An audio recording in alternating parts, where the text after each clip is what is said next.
Bismillahirrahmanirrahim. Assalamualaikum warahmatullahi wabarakatuh. Jangan terbuai dengan hingar-bingar pilpres saja. Kita juga baiknya mulai mencermati siapa yang akan kita pilih sebagai caleg. Jadi, yang bakal kita obrolin kali ini khususnya memang untuk pemilih pemula. Tapi buat yang udah pernah nyoblos juga nggak apa-apa kali ya. Malah bisa nguatin pilihanmu nanti.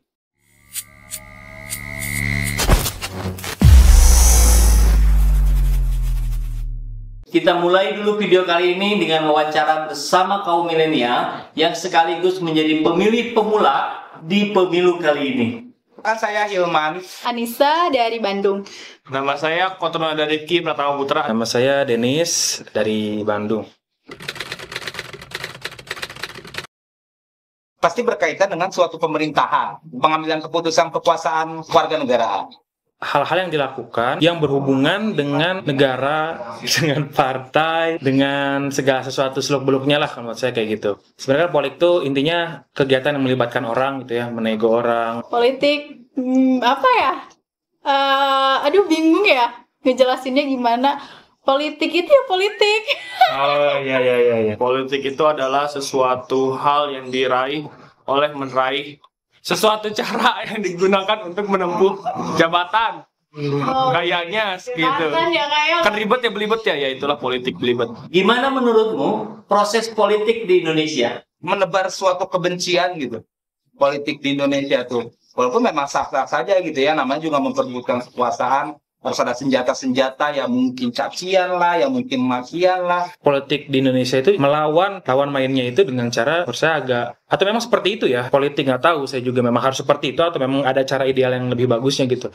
Menyebarkan hoak, menjatuhkan lawan main, dan jadi ya kesannya hanya ingin menjelek-jelekan pihak lain aja gitu. Kalau sekarang ya lagi bentrok lah. Lagi banyak hoax bertebaran. Khususnya untuk pemilihan presiden, ini kan persiapannya sudah lama. Rakyat juga sudah tahu dari lama gitu. Menurut saya selama prosesnya ini justru malah banyak kejadian-kejadian, malah banyak hal-hal yang tidak mengenakan gitu ya. Ada curangan sana sini kalau gitu kan, ada penyebaran hoak untuk menjatuhkan pihak satu pihak dua gitu. Jadi menurut saya jadi banyak kegaduhan sebelum terjadinya pilpres gitu. Masih belum terlihat, karena masih belum terlihat yang mana yang lebih bagus. Jangan golput. Ya saya setuju sih dengan ini. Walaupun kalian nggak setuju dengan sosok A, sosok B gitu, tapi pastikan kalian memilih yang terbaik gitu. Jangan mau kalian digoyahkan gitu, mending pilih sini, karena ketika pun kita sharing dengan teman-teman kita, banyak nih kejadian sharing tidak berbeda pendapat politik malah jadi kacau. Jadi saya pikir kita harus tetap rasional dalam menghadapi sesuatu. Teman-teman harus lebih aware lagi, sense of pemilunya harus dapat lagi karena biar nggak salah pilih gitu. Semoga siapapun yang terpilih itu bisa menjalankan amanahnya. Bahasan ini mungkin terkesan nggak nyambung sama urusan karir dan pengembangan diri. Tapi sebenarnya ini sangat berhubungan. Karena negara ini akan ditentukan oleh mereka yang kita pilih. Salah-salah bisa bikin kita sulit cari duit. Mana harga-harga terus naik, repotlah kita. Belum lagi, apa yang kita pilih harus kita pertanggungjawabkan di akhirat kelak. Jadi, setelah nonton tayangan ini, insya Allah teman-teman akan lebih mudah untuk menentukan siapa yang akan dipilih nanti. Kita bahas sepintas dari politiknya dulu. Sebetulnya definisi dari politik itu banyak. Tapi yang menarik itu dari Aristoteles. Politik adalah usaha yang ditempuh warga negara untuk mewujudkan kebaikan bersama. Mulia ya. Tapi politik juga bisa berarti sebuah seni dan ilmu untuk meraih kekuasaan baik secara konstitusional maupun non-konstitusional. Jadi intinya, politik adalah segala sesuatu tentang proses perumusan dan pelaksanaan kebijakan publik. Kebayangkan betapa situasi politik itu akan berpengaruh terhadap kita sebagai publik, sebagai rakyat. Dari harga saham sampai harga tempe. Dari biaya sekolah yang mungkin nanti bisa gratis sampai kuliah, sampai yang mahalnya nggak ketulungan. Bahkan dari proses bikin SIM yang rumit sampai mungkin nanti bisa banyak dipermudah dan sebagainya. Nah, agenda politik terdekat kita sekarang adalah Pilpres dan Pileg. Kita bisa aja milihnya asal karena alasan nggak ada yang dikenal, dicoblos karena alasan yang terlalu sepele. Misal, karena calegnya cantik atau tampan, karena foto calegnya itu unik, dan sebagainya. Di sisi lain, banyak alasan primordialisme yang disuguhkan. Semisal, dia masih saudara kita, tetangga satu desa, satu suku, satu agama, satu sekolahan, dan alasan kesamaan lainnya. Alasan-alasan di atas nggak sepenuhnya salah. Bahkan alasan ini yang dipakai puluhan tahun oleh kita di bangsa Indonesia ini. Tapi nampaknya kita perlu koreksi alasan itu buat pemilu kali ini. Kadang kita lupa bahwa kita sedang memilih wakil rakyat yang menentukan nasib bangsa dan rakyat Indonesia. Bukan semata memilih kerabat atau karib agar dia menjadi pejabat sehingga kita ikut bangga dan kebagian cipratan jabatannya. Ini menyangkut nasib bangsa dan negara. Maka selayaknya alasan kita dalam menentukan pilihan adalah alasan siapa yang paling mungkin memberikan lebih banyak manfaat dibanding kerugiannya. Bayangin, kita punya tanah air yang subur dengan kekayaan yang melimpah ruah. Kita juga dianugerahi penduduk yang jumlahnya sampai sekitar 267 juta orang. Kita lihat tetangga kita Singapura, luasnya nggak lebih dari 1/5-nya Jakarta, tanpa kekayaan alam. Dan dengan jumlah penduduk yang cuma sekitar 5,6 juta, harusnya Indonesia berkali lipat lebih sejahtera dan lebih maju dibandingkan Singapura. Tapi kenyataannya nggak gitu ya. Salah satu sebabnya karena 5,6 juta manusia Singapura itu bergotong royong, bahu-membahu menjaga dan membangun bangsanya. Sementara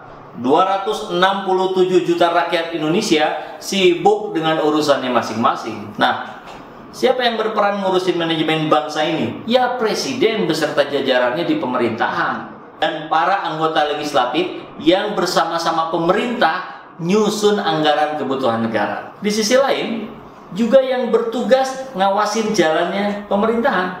Jadi pemerintah dan anggota legislatif kita mutlak harus punya jati diri kebangsaan yang kuat, yang peduli dengan kebangkitan ekonomi rakyat kecil, yang memberikan ruang dan peluang besar bagi para pemuda untuk bisa memunculkan ide-ide hebat dan berkarya semaksimal mungkin, yang membuat harga-harga semakin terjangkau oleh kaum lemah, yang membuat para keluarga mampu meningkatkan taraf hidupnya, yang memberi kesempatan umat beragama untuk beribadah sebaik-baiknya, dan banyak lagi hal positif yang bisa dilakukan mereka untuk kita-kita.